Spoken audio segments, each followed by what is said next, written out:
A 6-year-old beggar girl lived hidden amongst cardboard boxes on a dirty sidewalk. Nobody saw her, nobody cared. Until one rainy night, she offered her only tattered blanket to a man weeping on the sidewalk. Little did she know, that man was one of the wealthiest CEOs in the country. What happened next would forever change both of their destinies. Subscribe to the channel for heartwarming stories every day. The rain lashed against the streets of the metropolis as the armored car stopped in front of the mirrored skyscraper. The driver hurried to open the umbrella, but the millionaire dismissed the gesture with a brusque wave of his hand. Inside the panoramic elevator, he observed the city he'd helped build, with its imposing buildings and lights that never went out. An empire of glass and steel erected with calculation and coldness. On the 40th floor, the 10,000-square-foot penthouse greeted him with its familiar silence. The automated lights illuminated the minimalist environment, where each object cost more than many people earned in years. The millionaire loosened his Italian tie and poured himself a rare scotch, while staring through the window at the intensifying storm. On the picture frame on the table, the only photograph in the entire apartment, a 6-year-old girl with a smile that hadn't reached his eyes in a long time. His fingers lightly brushed the image and then clenched into a fist. Thousands of miles away, actually just 20 floors below and a few blocks away, the girl huddled under soaked cardboard boxes. Water seeped through every crack, wetting the only tattered blanket she possessed.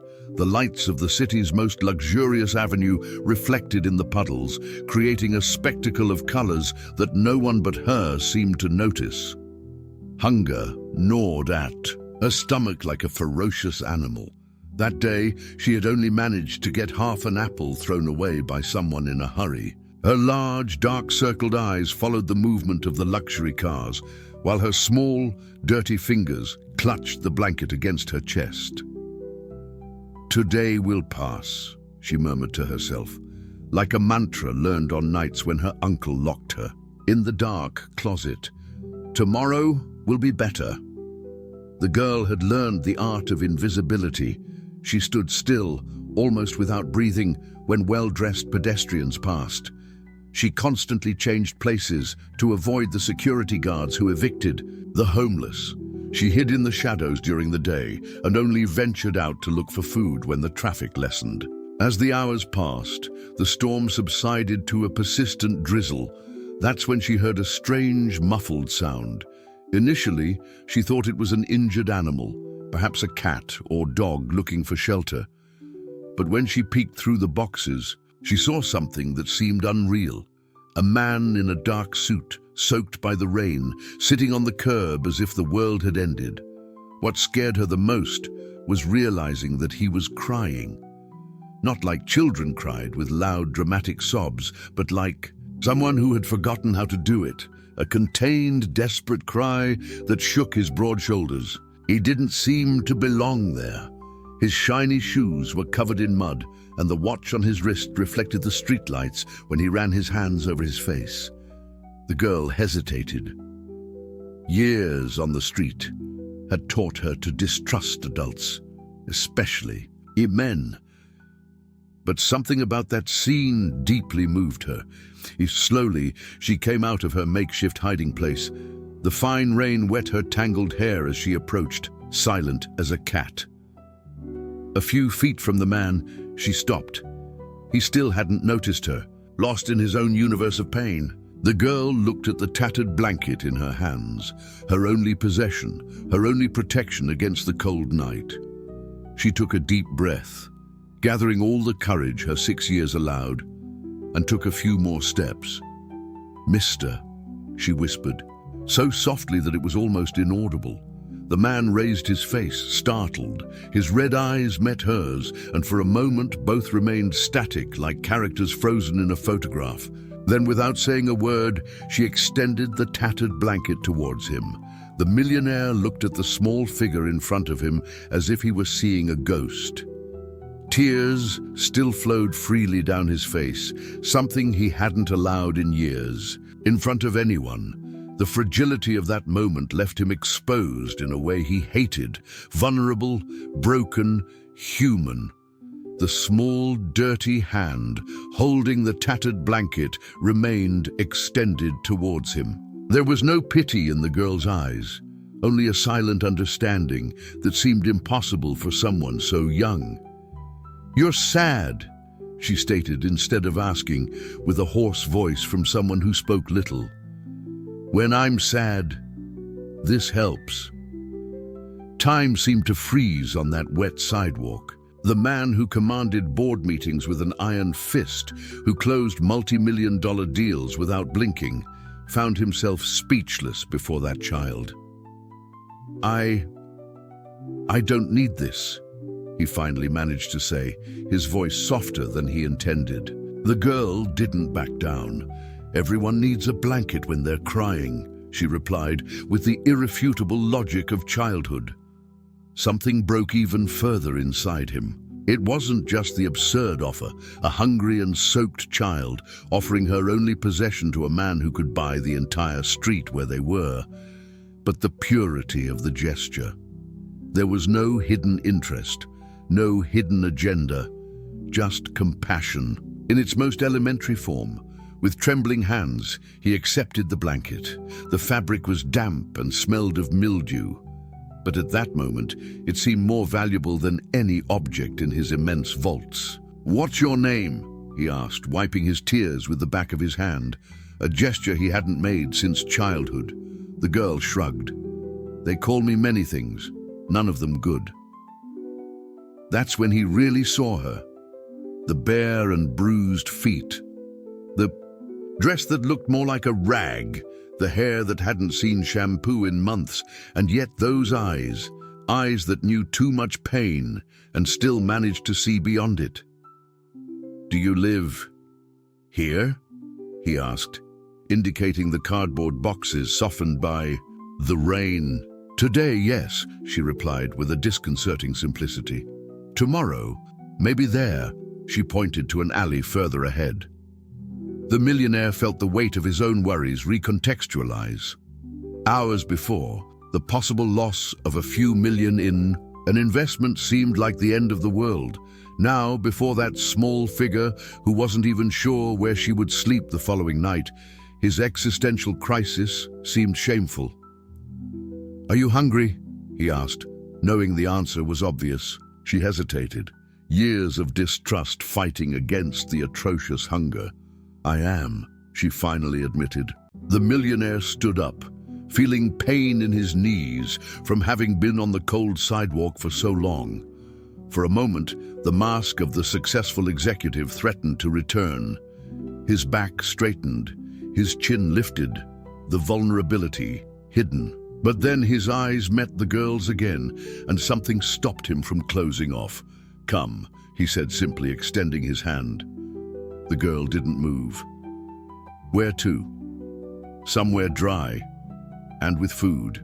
She took a step back, years of street survival sounding alarms in her head.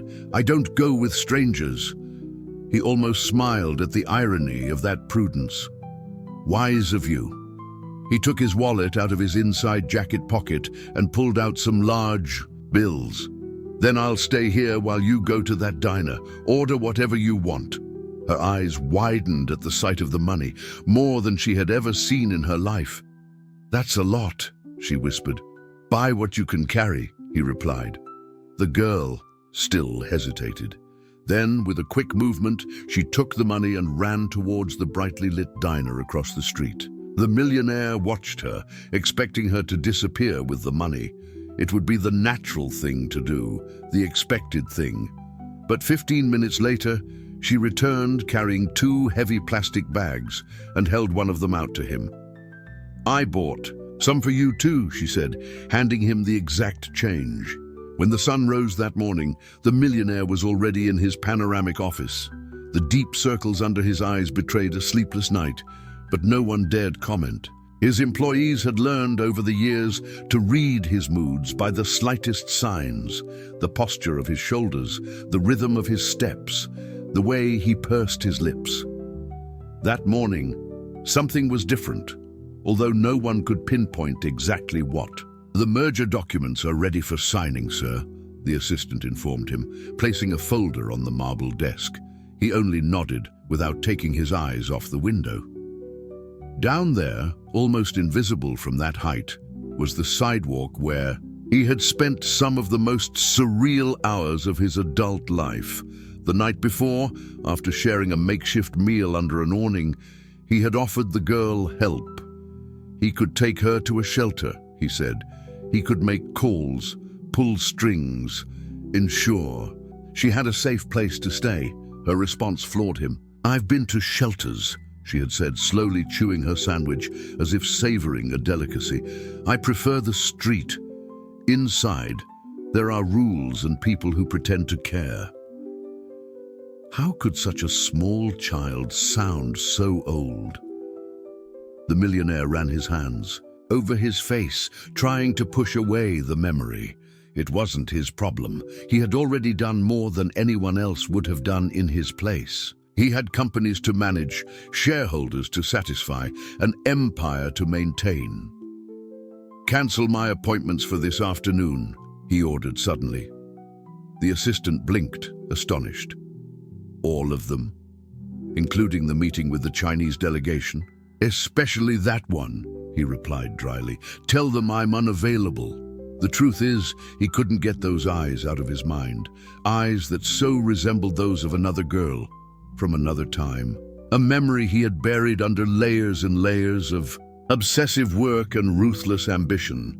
Around 4 in the afternoon, defying all common sense, the millionaire found himself again on that sidewalk, holding a bag with food, children's clothes, and a new blanket.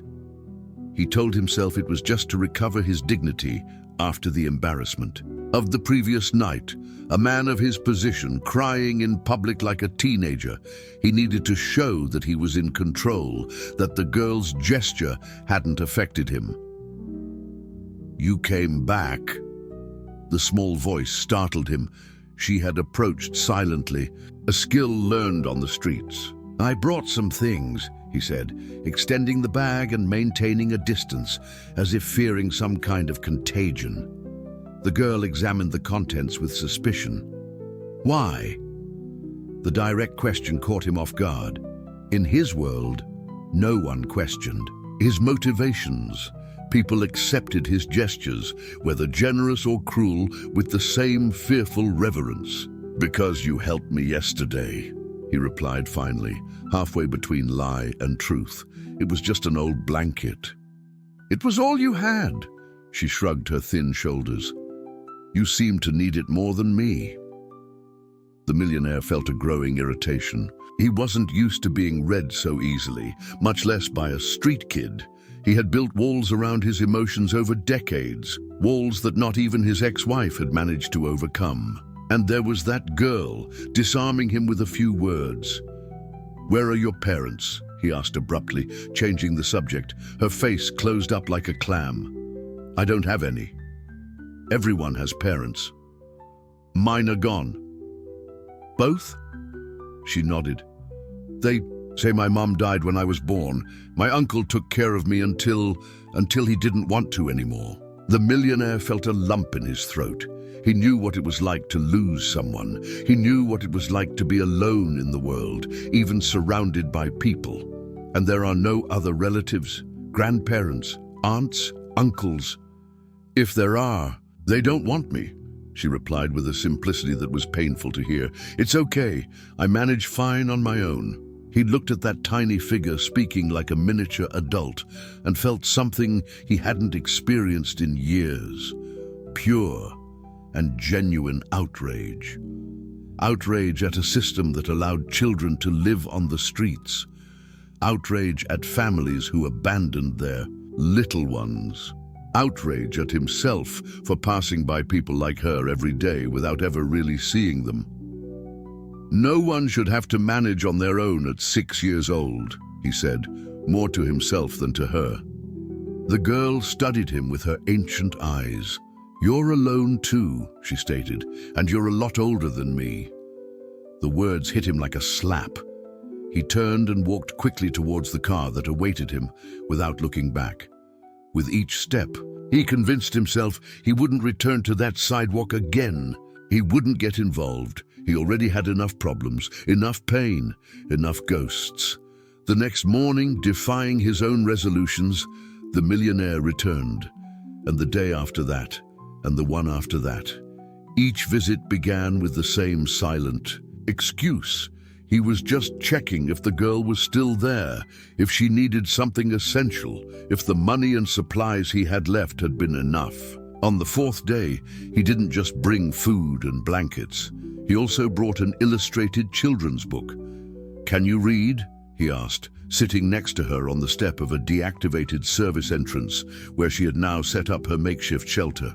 The girl shook her head, her eyes fixed on the colorful illustrations. "But I like the pictures," she replied, her dirty fingers carefully tracing the outline of a horse on the page. The millionaire felt something uncomfortable in the pit of his stomach. At 6 years old, his daughter had already been reading short books on her own. This child, at the same age, didn't even recognize letters. "I can read to you," he offered, and was immediately surprised by his own words. Her eyes lit up for the first time since they had met. "Can you?" Thus, on the sidewalk of one of the city's most exclusive avenues, one of the most powerful men in the country sat next to a street girl to read The Little Prince. His voice, normally used to give orders and close deals, softened to interpret the characters. His fingers, accustomed to signing multi-million-dollar contracts, turned the pages with unusual delicacy. While reading the passage about the fox being tamed, he felt the girl's eyes not on the illustrations, but on his face, studying him with disconcerting intensity. "What is it?" he asked, interrupting the reading. "Do you have kids?" she asked. Abruptly, the millionaire closed the book. For a moment he considered lying, as he did so often in his professional life. But something in her eyes made lying impossible. "I had a daughter," he replied finally. "She died a long time ago." "Like I almost died once?" the girl asked with frightening naturalness. He blinked, surprised by the change of subject. "What do you mean?" "When my uncle left me at the bus stop, said he was going to buy a snack and never came back, I stayed there for 3 days waiting. Then a cop saw me and tried to take me to a shelter, but I ran away." The millionaire felt his mouth go dry. "How old were you?" "I think 4. 4 years old. Alone at a bus terminal for 3 days." His brain couldn't fully process the information. "And since then, you've been living on the streets. How do you get food? Where do you take shelter when it rains a lot?" A small smile appeared on her dirty face. "You ask a lot of questions." She pointed to the book. "Keep reading." He obeyed, but his mind was divided. While reading about stars and deserts, a part of him was calculating. This child had been surviving alone for 2 years, maybe more, without education, without medical care, without protection. The statistical odds against her were astronomical. In the days that followed, the millionaire had become a constant figure on that sidewalk. His employees noticed that he was starting to leave the office at regular hours, something unprecedented in his habitually unpredictable routine. When questioned, he would reply dryly that he was taking care of a personal matter. The truth is, he was trying to understand that little human enigma. He discovered that the girl had a prodigious memory. She could repeat entire stories after hearing them only once. That she suffered from frequent nightmares in which she screamed for someone named Mari. That she had never been to a supermarket or movie theater. That she could accurately identify which people on the street posed a danger and which could offer help. In return, without realizing it, he began to open up. He told her about his childhood on a remote farm before building his empire. He talked about horses, which he had once dreamed of raising. He commented on distant countries he had visited on business, always seeing very little beyond meeting rooms and luxury hotels. "One day," she said after hearing about Paris, "I want To go to those places, I want to see everything. You will, he replied, surprising himself with his own conviction. The world is much bigger than this sidewalk. That's when she pointed to a building in the distance, its windows reflecting the setting sun. When I grow up, I want to live there, she said dreamily.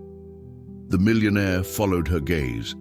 It was his own corporate building. Why particularly there? He asked, curious. Her eyes sparkled in a way that made his heart clench, because it seems like no one cries there. The words hit him with disproportionate force. He, better than anyone, knew how many tears had been shed in those glass rooms, how many people had left destroyed by his ruthless decisions, how he himself so often had locked himself in his office to release a pain that he didn't allow himself to show in public. Appearances are deceiving, he murmured, more to himself than to her. The girl shrugged. Even so. From up there, you can see everything, right? It must be like being a bird. Something moved inside him, an idea so absurd that he didn't dare formulate it completely. Would you like to see the view from up there? He asked hesitantly. Is all this yours? The girl's voice came out in a whisper as she turned slowly, absorbing the 360-degree view from the executive office on the top floor. The millionaire watched her reactions with a mixture of amusement and melancholy. He had passed through 3 security checkpoints to bring her there. He had to use his maximum authority to silence the questions in curious glances. She's a distant niece, he lied to the head of security, who clearly didn't believe it, but didn't dare question it. Before, they had gone to a shopping mall, where he bought new clothes for her and insisted that she take a bath in the exclusive changing room of the luxury department store. Now, dressed appropriately for the first time in years, with her hair clean and combed, she looked like another child, if it weren't for her extreme thinness and the eyes that carried an impossible age. She could pass for the daughter of any executive. Most of it, he finally answered her question. This entire floor and a few more in the building. The girl walked through the office, touching everything with a silent reverence. She stopped in front of the imposing desk and looked at the only photograph there. Is that your daughter? She asked, pointing to the picture frame. The millionaire felt the familiar lump in his throat. It was. She seemed nice. She was extraordinary. I'm sorry she died, the girl said with disarming sincerity. It must hurt a lot. He nodded, unable to respond. He had lost count of how many condolences he had received when his daughter died in a car accident. Friends, partners, employees, all offered carefully chosen words. None of them had the simplicity and impact of those 5 words. It must hurt a lot. It does, he admitted for the first time aloud. Every day. The girl approached the window again, her small reflection superimposed on the urban landscape. From up here, people look like ants. It's easy to forget that they're not, he commented, joining her. Just then, his cell phone rang. The company lawyer, a man who had served him for over 2 decades, needed to see him urgently. I have to take a meeting, he explained to the girl. You can wait here. There are drawing pads and crayons in that drawer if you want. When the lawyer entered, his gaze immediately found the small figure sitting on the floor, drawing intently. May I ask who this child is? He asked in a low voice as they moved away to a corner of the room.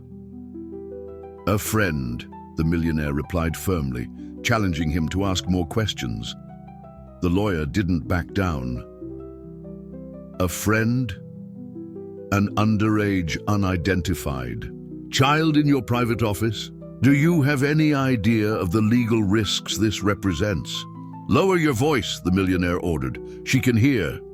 That's exactly the problem, the lawyer insisted. You've been acting irrationally for weeks, canceling meetings, disappearing. For hours. Now bringing a street urchin into the heart of the company. The shareholders are worried. The shareholders don't need to worry about my personal life. They do when it affects the company. Look at you. You look like you haven't slept in days, you're distracted in meetings, and now this." He pointed discreetly at the girl. "This could be interpreted as kidnapping, do you realize? Where are her legal guardians? Is there any formal documentation for you to have her in your custody? What if she gets hurt in here? What if her family, whoever they are, decides to sue you?" The lawyer's words fell like stones. The millionaire hadn't thought about the legal implications of bringing the girl to his office. He was acting on impulse, something he never did in business. "She doesn't have a family," he said finally. "She's alone." "That's what she says," the lawyer countered. "Have you verified it? Consulted social services? Done any basic investigation before getting involved with this child?" The silence was answer enough. "For God's sake," the lawyer continued, running his hand through his graying hair, "I understand that you're still grieving over the loss of your daughter. We all understand. But this is asking for trouble. Seek professional help if you need it, but don't compromise everything we've built because of a stranger you found on the street." The millionaire felt his face burn. "Don't you dare mention my daughter in this context. Someone needs to tell you the truth," the lawyer insisted. "You're looking for a replacement. It's understandable, but dangerous." The girl had stopped drawing and was watching the two men with an apprehensive expression. Somehow, even without hearing the words, she had captured the growing tension. "I want her to take a DNA test," the millionaire said suddenly. The lawyer blinked, confused. "What? Why?" "There's something about her, something familiar. I need to know." "Now you're being completely irrational. What exactly are you looking for? Some impossible genetic connection? Your daughter died without leaving any descendants." The millionaire stared at the girl for a long moment. She had just turned 18 when she died. She had left home almost a year before after a terrible fight. She was living with a group of friends, against my will. We had no idea she was pregnant when she had the accident. The lawyer paled. You're speculating. Based on what? On the girl's age. On the feeling I can't explain. On the fact that she has nightmares calling out for Mari. My daughter's name was Marina. Coincidences, the lawyer murmured, but his tone no longer had the same conviction. "And even if there were some remote possibility, do you really want to know? Do you want to open that door?" The millionaire looked at the man who had advised him for so many years and saw fear in his eyes. Fear of the complications, the changes, the uncertainties that such a discovery would bring. "Yes," he replied with a conviction that surprised them both. "I want to know the truth." The girl called him at that moment, approaching with a drawing in her hands. It was a simple portrait, made with childish strokes, but unmistakable. Him and her, holding hands, in front of a large building. "It's us," she explained unnecessarily, "up there where no one cries." The result of the DNA test arrived on a cloudy Thursday morning. The millionaire was in his apartment, the paperwork spread out on the dining table that had never received a guest's. His hands trembled as he opened the envelope. Beside him, a cup of coffee, cooled, forgotten. A week had passed since he had managed, with the help of a trusted doctor, to collect DNA samples from the girl. A hairbrush, a used glass, nothing she could notice. He didn't want to create expectations. Not in her, not in himself. His eyes scanned the numbers and technical terms until they found the conclusion. Probability of direct first-degree kinship, 89.9988%. The world seemed to freeze. The street girl, the abandoned child who slept among cardboard boxes, was his biological granddaughter. A wave of contradictory emotions washed over him. Shock, joy, anger, guilt, all fighting for space. The math was simple and devastating. His daughter was pregnant when she died in that accident. The baby had somehow survived, and he, blinded by his own pain, hadn't even known of her existence. Someone, nurses, doctors, social workers, had given his granddaughter up for adoption or to some distant relative. The system had failed to connect the dots, and now, by a coincidence so improbable that it bordered on a miracle, their paths had crossed on that rainy night. "Impossible," he murmured, but the evidence was there, in black and white. The millionaire picked up the phone and called his private investigator, a discreet man who had solved delicate problems for him in the past. "I need everything," he ordered bluntly. "Birth certificate, hospital record, who took her from the hospital, where she went, how she ended up on the streets. Everything." In the following hours, he called the girl, a cheap cell phone he had bought for her, for emergencies. They agreed to meet in their usual place.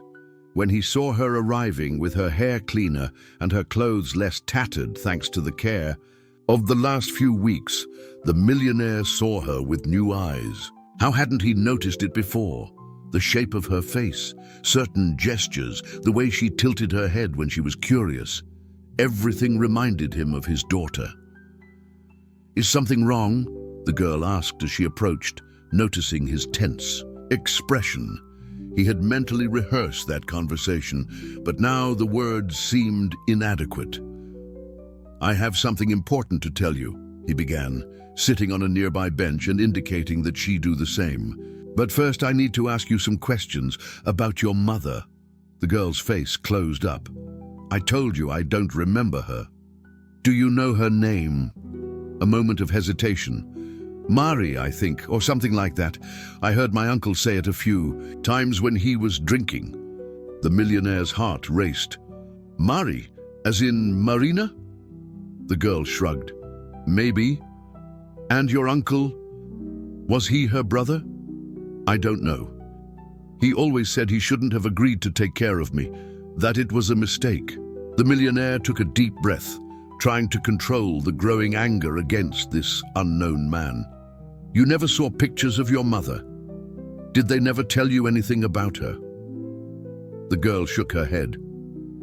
"Only that she died in an accident. When I asked more, my uncle would get angry."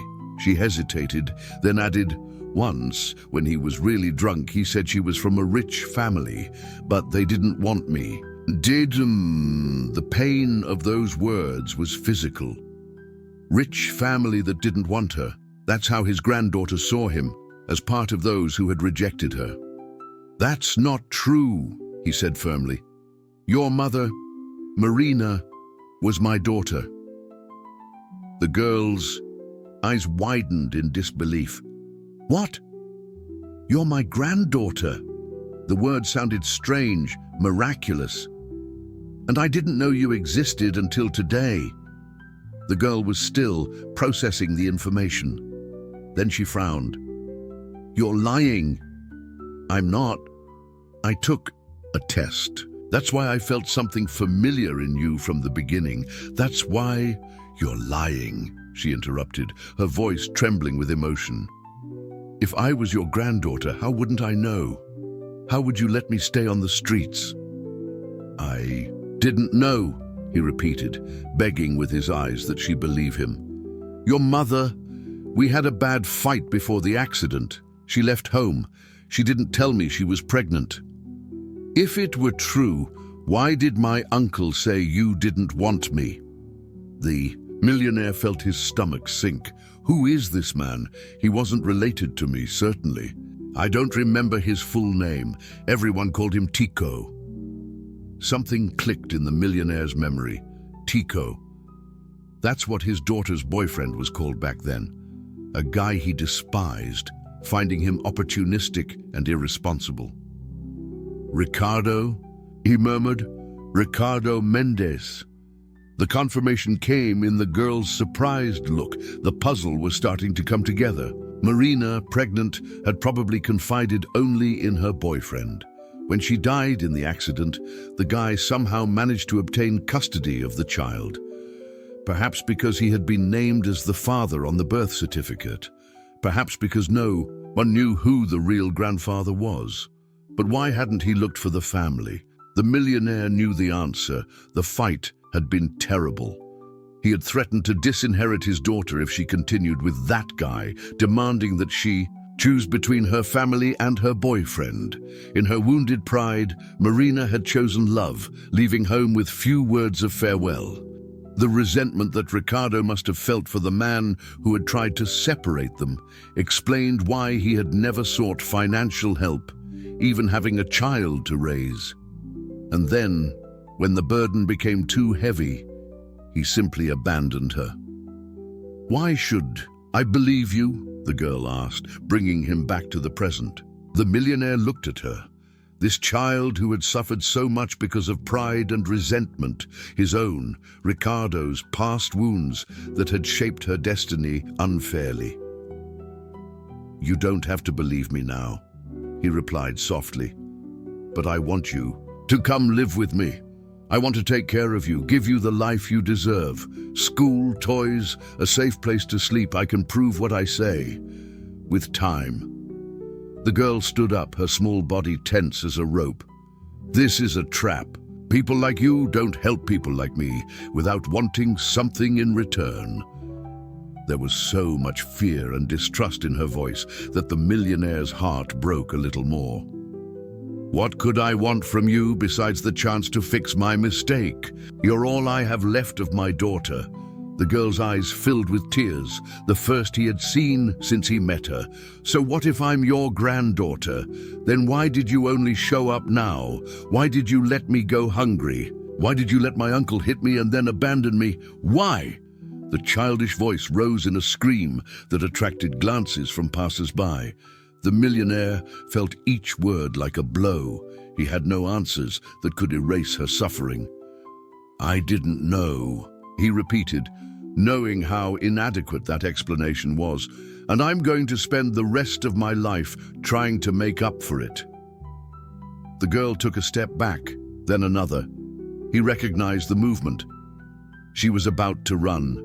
"Please," he pleaded. "You don't have to decide now, just don't disappear." 3 days later, the millionaire still hadn't heard from the girl. The phone he had given her remained silent, switched off or out of range. He visited the place where they used to meet several times, but there was no sign of her. The boxes that served as shelter were empty. Despair grew with each hour. He'd hired private investigators to scour the city, offering generous rewards for any information. The fear of having lost her forever consumed him, turning nights into agonizing vigils. In his office, the piles of documents accumulated, ignored. Crucial decisions for the future of the company awaited his attention, but everything seemed irrelevant compared to the search for his granddaughter. "The shareholders are demanding an extraordinary meeting," his assistant informed him, entering the room cautiously. "There are rumors about your personal situation circulating." The millionaire didn't even look up from the investigators. "Reports. Schedule it for next week. Sir, with all due respect, you can't postpone it any longer. The stock market has already reacted to your absence in recent decisions. If you don't demonstrate commitment soon, there could be serious consequences."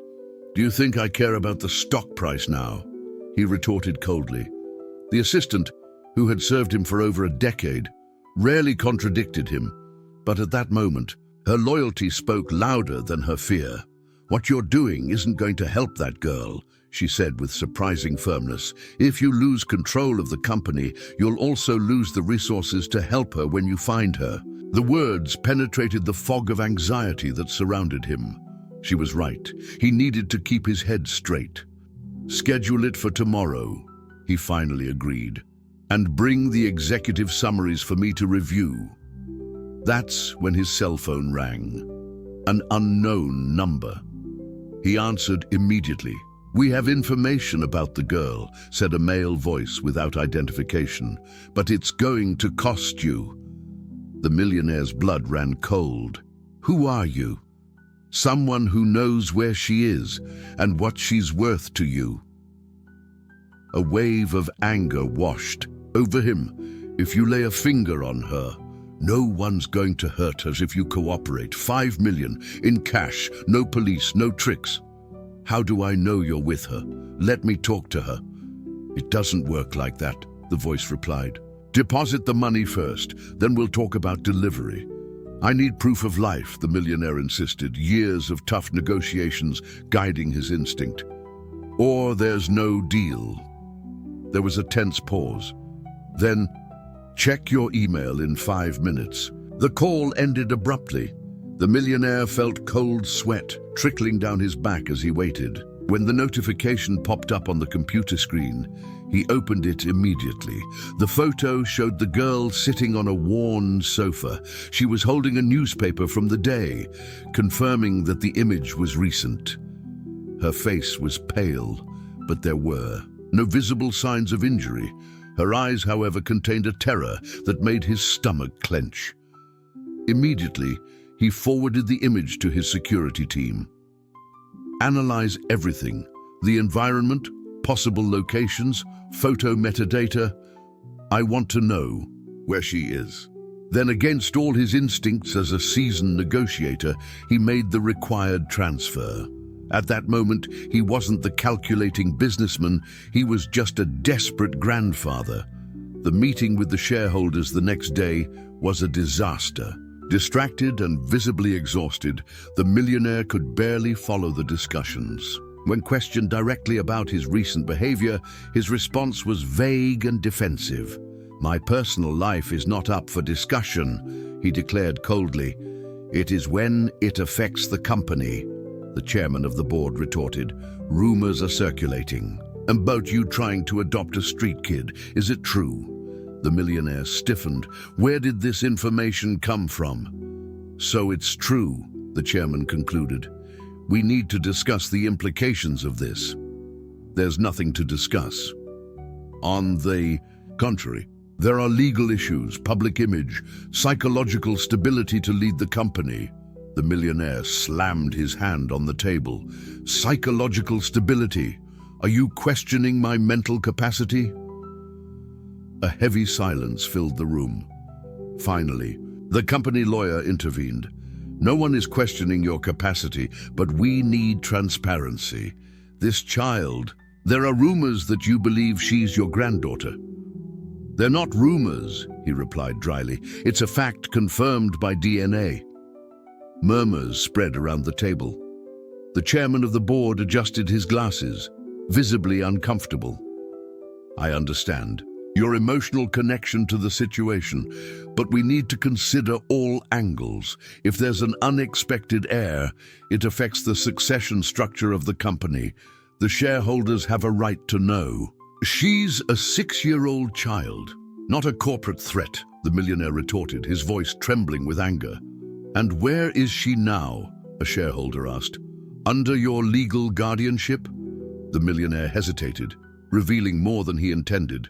She was kidnapped, he finally admitted. I'm working to get her back. The shock was visible on every face. The chairman of the board leaned forward.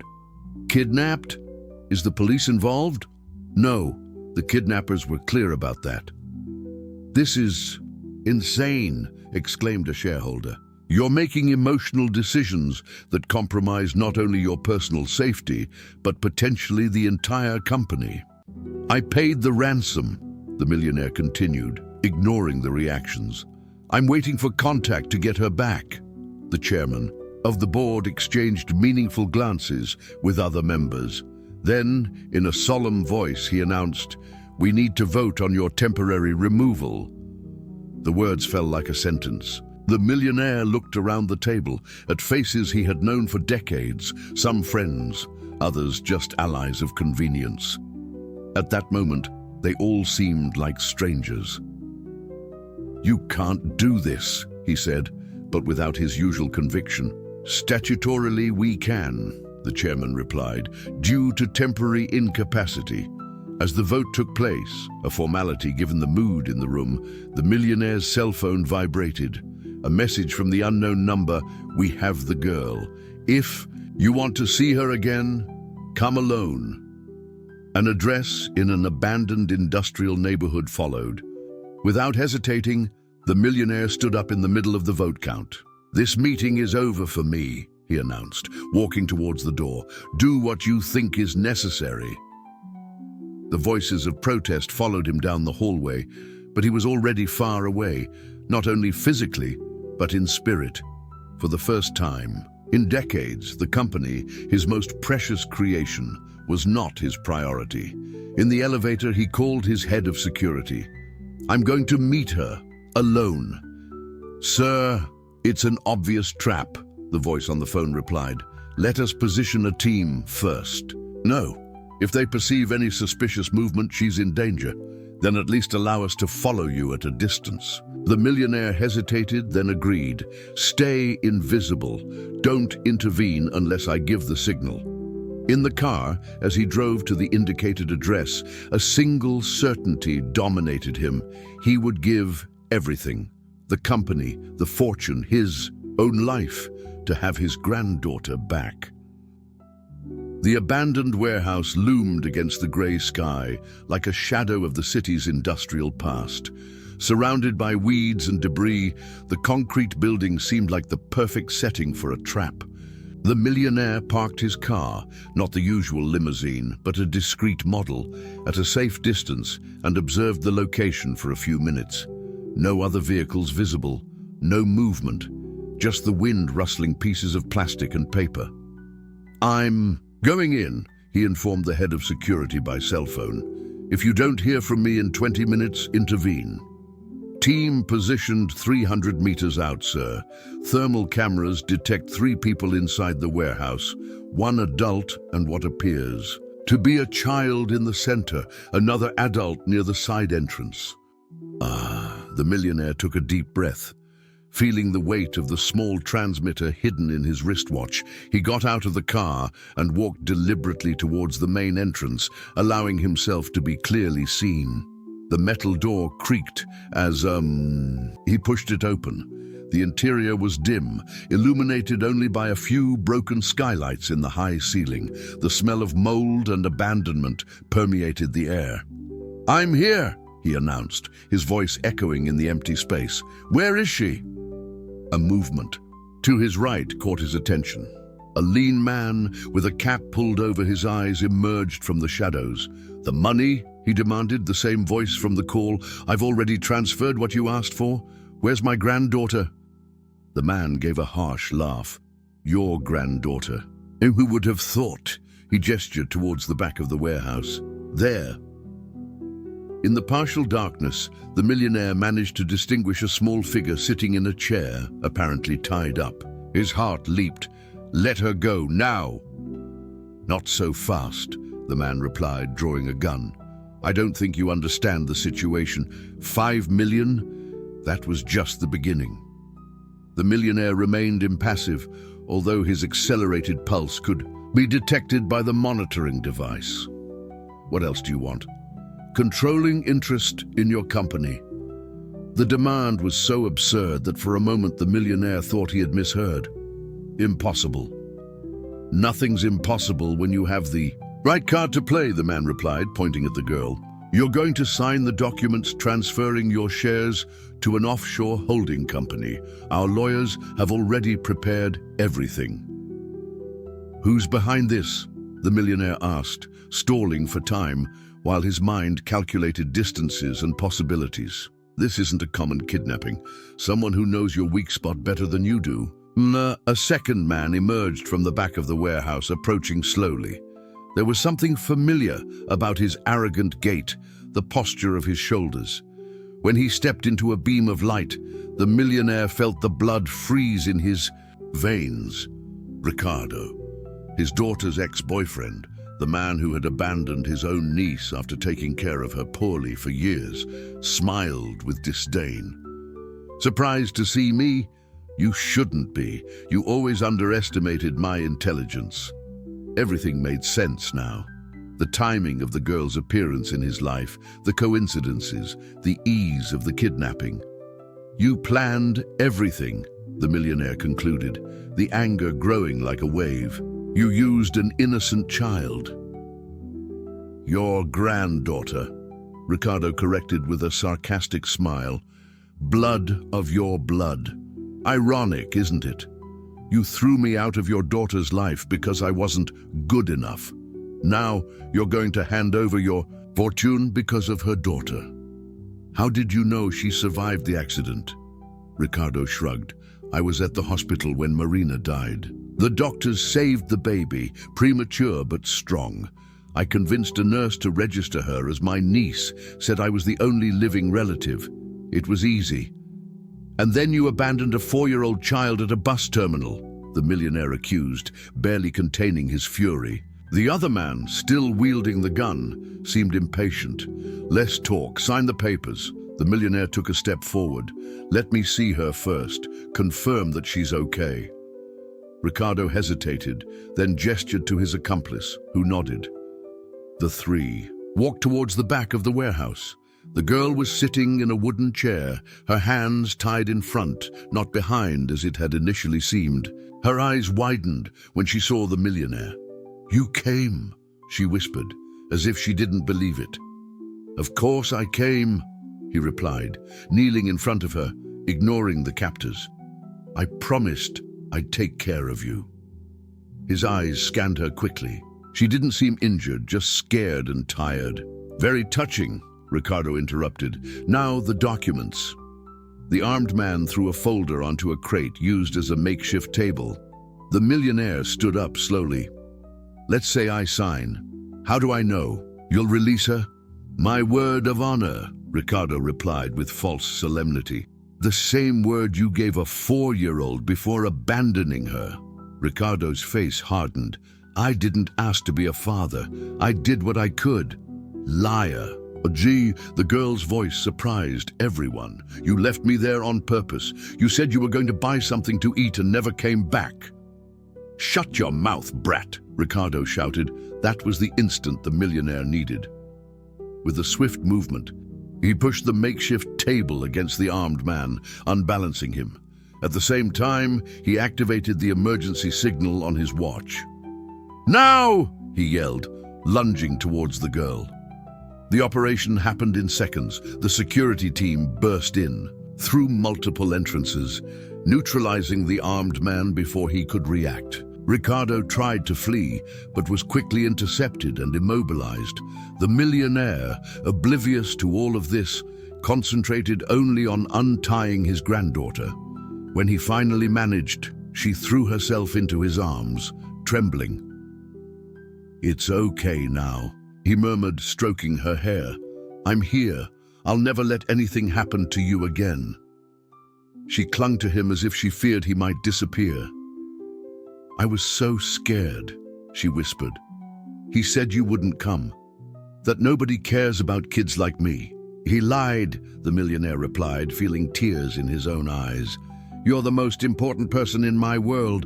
As the guards led the kidnappers away, the millionaire remained there on the dusty floor of the warehouse, embracing his granddaughter as if he would never let her go. Outside, sirens announced the belated arrival of the police. There would be explanations to give, lawsuits to face, a media storm to endure. But none of that mattered at that moment. Let's go home, he said finally, standing up and extending his hand to her. The girl hesitated. Are you sure? I don't know how to behave in rich people's houses. He smiled for the first time in years without the weight of the world on his shoulders. We'll learn together, day after day. She placed her small hand in his, a gesture of trust that was worth more than all the contracts he had ever signed. Can I have a dog? She asked timidly as they walked towards the exit.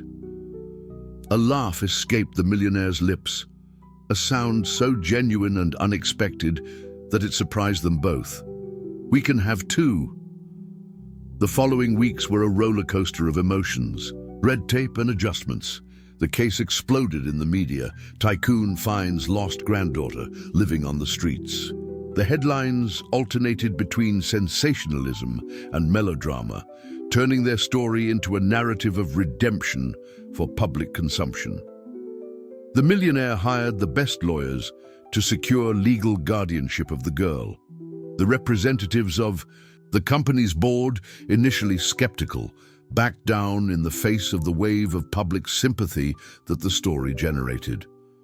After all, the cold and calculating man showing his human side was excellent for the corporate image. Ricardo faced serious charges: kidnapping, extortion, child neglect. The investigations revealed an elaborate scheme that had been planned for months, ever since he discovered by chance that the girl lived on the streets near the Millionaire's empire. But these legal issues were just the backdrop to the real challenge: building a home. On the third floor of the mansion, a room was being decorated. The millionaire had hired experts in children's design, but with each elaborate suggestion, the girl reacted with visible discomfort. Finally, he dismissed the decorators and asked her directly, "How do you want your room to be?" She looked around the immense room, clearly intimidated by the space. "Smaller," she replied finally. "Smaller? It's too big. It scares me." The millionaire understood. After years confined in tiny spaces, closets, street corners, cardboard, boxes, such a large room seemed exposed, vulnerable. "We can use dividers," he suggested, "create a cozy space inside the room." The idea worked. Using screens and bookshelves, they created a nook in the corner of the room, a protected space with the bed against the wall and shelves all around. The walls were painted a soft blue, at her choice, and small lights were installed on the ceiling, imitating stars. "It looks magical," she whispered on the first night, looking at the artificial starry sky. The challenges weren't limited to the physical space. There were the frequent nightmares, which made her wake up screaming. The constant fear of being abandoned, which manifested in anxious questions whenever the millionaire needed to go out. The behavior of hoarding food, hiding pieces of bread and fruit in her pockets and under her pillow, fearing that the next meal might not come.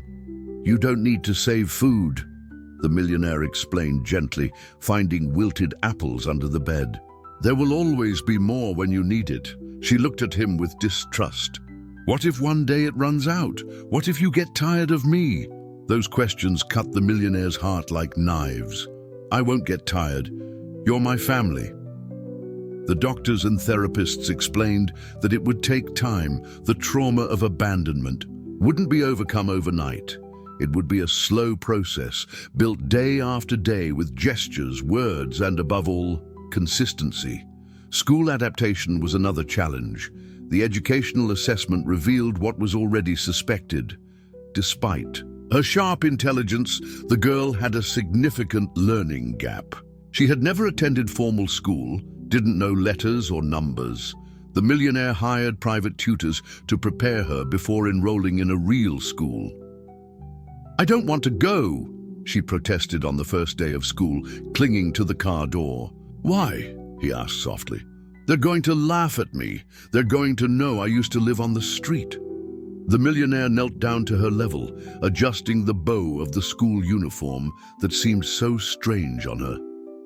"Listen," he said firmly, "there's nothing in your past that you should be ashamed of. You survived things that many adults couldn't handle. That makes you stronger, not weaker." Her eyes filled with tears. "But what if someone says something unpleasant, you remember who you are. My granddaughter, the strongest and bravest person I know." She took a deep breath, gathering courage. "Will you pick me up after, promise?" "I'll be waiting at the gate," he guaranteed, "and tomorrow, and the day after, and every day." It was like that, with small daily victories, that both began to build a new life. The millionaire, formerly known for his impossible schedule and zero availability, now adjusted important meetings to be present at school events. He learned to make clumsy braids before ballet classes, to listen to stories about classmates with genuine interest, to express pride in the smallest achievements. The company surprisingly didn't suffer. In fact, many observers noted that his decisions seemed more balanced, less impulsive. "I have more at stake now," he explained in a rare interview. "When you think about a child's future, perspectives, it change." On a special afternoon, after months of adjustments and learning, the millionaire took his granddaughter to a place he hadn't visited in years, the cemetery where his daughter was buried. The girl, dressed in a simple blue dress, held a bouquet of daisies. "Did she like these flowers?" she asked, observing the tombstone with the name of the mother she had never known. "They were her favorites," the millionaire confirmed, his voice choked with emotion. "How did you know?" The girl shrugged. "I just guessed. Sometimes I feel things like I already know without anyone telling me." They remained silent for a few minutes, each lost in their thoughts. The girl, contemplating the mother who existed only in the stories that her grandfather told.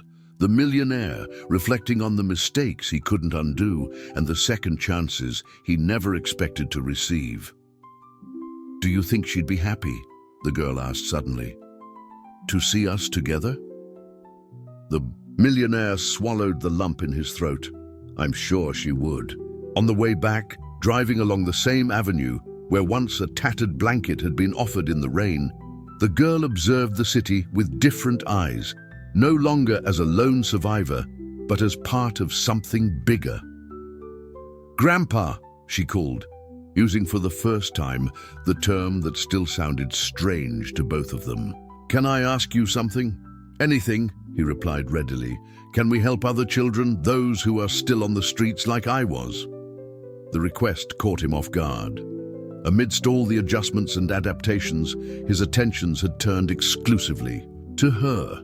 The idea of expanding that circle of care hadn't occurred to him. "Is it very important to you?" he asked, already knowing the answer. She nodded gravely. "Nobody sees them, like nobody saw me. Until you." At that moment, looking at the determined profile of his granddaughter, the millionaire saw more than a child rescued from the streets. He saw the future, not only hers or his, but of many others. "We'll do it together," he promised. "A project just for us." A year had passed since the rescue in the abandoned warehouse. The mansion, once a monument to loneliness and power, now vibrated with a different energy. Laughter echoed through the corridors. Colorful drawings decorated the refrigerator doors. Toys appeared in the most unlikely places, even on the meeting table of the main office, to the housekeeper's despair. In the backyard, a modern structure of glass and wood had been built. It was the headquarters of the newly created Tattered Blanket Foundation. The millionaire walked through the new building with evident pride, observing the employees in full activity. Social workers discussed cases, teachers prepared teaching materials, volunteer doctors organized service schedules. Everything focused on a single mission: to identify, support, and transform the lives of children in vulnerable situations. "The first group arrives tomorrow," announced the coordinator, a middle-aged woman with decades of experience in social projects. 15 children, as we agreed for the pilot phase. Are they all prepared?" the millionaire asked, mentally checking every detail for the 100th time. "As much as possible," she replied with a knowing smile. "But you know better than anyone, each child is a unique universe. We'll need to adapt." He nodded, remembering the turbulent first months with his granddaughter, the sleepless nights, the moments of frustration, the small discoveries, the unexpected advances. In the center of the headquarters, framed in a special display case, was the original tattered blanket, the same one that a 6-year-old girl had offered to a man who was crying on the sidewalk. Below it, a simple plaque read, "She was the one who saved me." "Grandpa!" The familiar voice snapped him out of his thoughts. His granddaughter ran towards him, her now long and well-cared-for hair held in an elaborate braid. "I finished decorating the rooms with Aunt Rosa. We decorated each one differently so they can choose." The transformation was remarkable. not only in her physical appearance, rosy cheeks, bright eyes, confident posture, but in her essence. The frightened girl who feared to trust was becoming a secure child, capable of reaching out to others. "The older boys will stay in the blue block?" she asked, already totally involved in the logistics of the operation. "As you suggested," the millionaire confirmed. "Your idea to separate by age but keep siblings together regardless was approved by all the experts." Her face lit up with the recognition of her contribution. At 7 years old, she was already actively participating in the planning of the foundation. "Because nobody should separate families," she stated with conviction. That night, sitting on the porch overlooking the illuminated garden, grandfather and granddaughter watched the stars. Moments of comfortable silence like that had become precious in their hectic routine. "I'm nervous," she admitted suddenly. "About tomorrow?"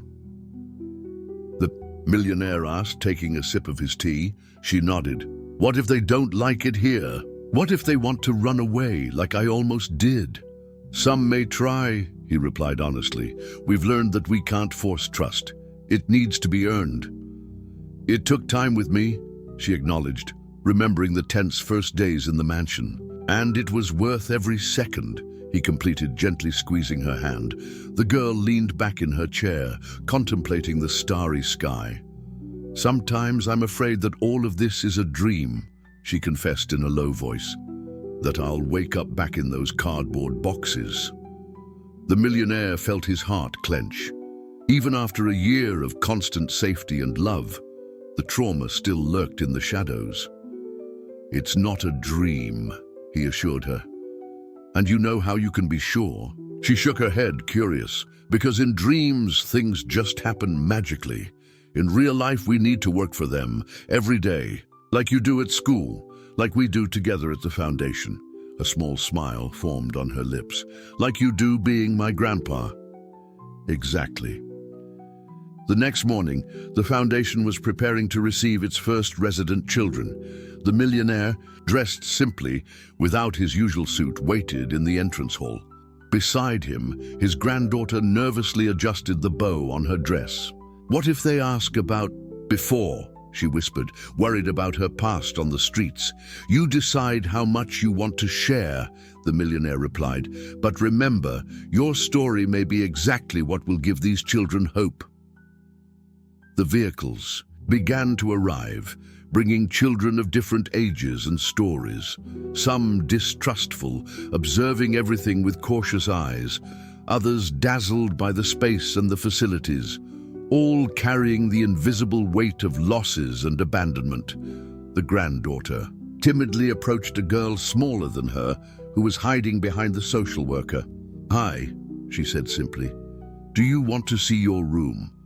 I helped decorate it." The smaller girl observed her with distrust, then looked at the millionaire, who remained at a respectful distance. "He's my grandpa," the granddaughter explained, following the child's gaze. "He found me when I also had nobody." The simple words opened a channel of understanding between them. Slowly, the smaller girl came out of her hiding place and took the outstretched hand. The millionaire watched the scene with a full heart. His granddaughter, now a guide and protector, led the newcomer into the foundation, pointing out colorful details and welcoming spaces designed to make frightened children feel safe. Years ago, on a rainy night, an invisible child had offered a tattered blanket to a man who believed he had lost everything. Now, that simple gesture of compassion had multiplied, spreading like waves in a lake, reaching lives that neither of them could have imagined. On the main wall of the foundation, a phrase painted in colorful letters summarized the journey that had brought them there. "Sometimes, the most broken heart is the one that can love most deeply." And watching his granddaughter walk away hand in hand with her new friend, the millionaire thought about the ironies of life. He, who had built an empire based on cold calculations and ruthless ambition, had found his true wealth in the selfless, gesture of a child who had nothing but a tattered blanket to offer. And that, he realized with crystal clarity, was the greatest investment of his life, one that would continue to yield long after he was no longer there. Not in money or power, but in transformed lives and healed hearts. "Grandpa," called his granddaughter from the hallway. "Come on, there are many more people to meet." With a genuine smile, he answered the call, leaving behind the man he had once been, alone at the top of his empire of glass and steel, and walking towards the person he had become. Simply a grandfather, following in the footsteps of a child who had taught him the true meaning of wealth. If this story touched you, subscribe to the channel and turn on notifications to receive new stories every day. What would you do in the Millionaire's place? Comment below and share this story with someone special.